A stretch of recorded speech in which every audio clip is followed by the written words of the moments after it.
এই মোচা জিনিসটা খেতে সবাই ভালোবাসলেও কাটার ভয় না অনেকে বাড়িতে করতেই চায় না। আর অনুষ্ঠান বাড়িতে কোনোদিন যদি মোচা হয় তার জন্য একদম লুফে খায়। তা কাটতে কোনো অসুবিধা নেই, একটু ধৈর্য ধরে কাটলেই হবে। তবে আজকে যে পদ্ধতিতে আমি মোচাটা করছি দেখো তো তোমরাও এইরকমভাবে মোচা করো কিনা। তো চলো আমার রান্নাঘর। Good afternoon. আজকে করব ডালের বড়া দিয়ে মোচা। মুসুর ডাল গতকাল রাত্রে ভিজিয়ে রেখে দিয়েছিলাম। প্রথমে এই মুসুর ডালটাকে একটু পেস্ট করে নেবো। মুসুর ডালটাকে একেবারে ফাইন পেস্ট করিনি, একটু গোটা গোটা রেখে দিয়েছি। এই পাশে দুটো কাঁচা লঙ্কা আর হাফ পেঁয়াজ কুচি করে দিয়েছি। এইবারে মুসুর ডালটাকে এর মধ্যে মিশিয়ে একটু ভেজে নেব। সামান্য নুন নিয়ে এবার মুসুর ডালটাকে খুব ভালো করে মেখে নেব। কড়াইতে তেল আমার ভালো মতো গরম হয়ে গেছে। এইবারে এই মুসুর ডালের বড়াগুলো একদম ছোট্ট ছোট্ট করে ভেজে নেব। এইবারে বলি কেন মুসুর ডালের বড়া ভাজছি। আজকে করব মুসুর ডালের বড়া দিয়ে মোচার তরকারি। দেখো বড়াগুলো কি সুন্দর লাল লাল করে ভেজে নিয়েছি। এইবারে বড়াগুলোকে তুলে রাখবো। এই তেলের মধ্যেই আমি একটু ছোট্ট ছোট্ট করে কাটা আলু ভেজে নেব। এর মধ্যেই দিয়ে দেবো সামান্য হলুদ, সামান্য নুন।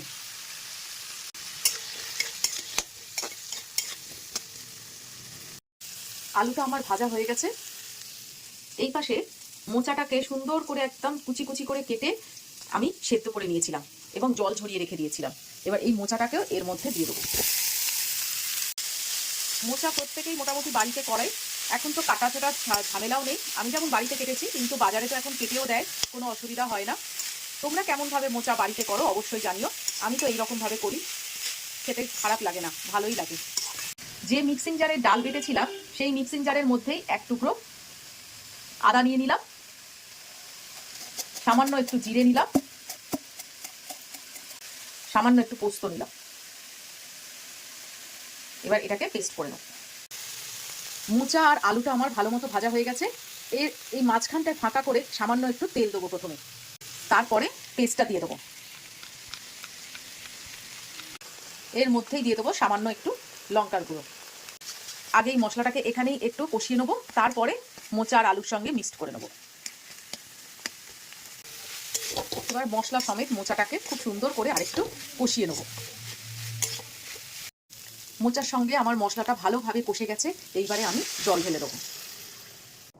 জল আমি দিয়ে দিয়েছি আর একটু ফুটও ধরে গেছে। এর মধ্যে আমি এই বড়াগুলোকে দিয়ে দেবো। এবার আমি ঢাকা দিয়ে দেবো এই মোচাটা হওয়ার জন্য আরেকটু। এইবারে দেখবো মোচাটা কেমন হয়েছে। দেখো কি সুন্দর হয়েছে মোচাটা। এই সময় নুনটাকে একটু টেস্ট করে নেবে যে নুনটা কেমন হয়েছে। বড়াটা দেওয়ার এটাই কারণ, এই মোচার মধ্যে না এই ডালের বড়াটা খেতে দুর্দান্ত লাগে। বড়ি দিয়েও করা যায়, কিন্তু এই ডালের বড়া দিয়ে করলে বেশ ভালো লাগে। এইবারে আমি এই মোচাটাকে ঢেলে রাখবো একটু।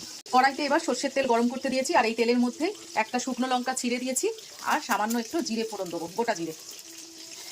ফোড়নে শুধু জিরে আর শুকনো লঙ্কাই দেবো না, দেবো একটা পেঁয়াজ কুচি করে, সেটাও হালকা করে ভেজে নেব।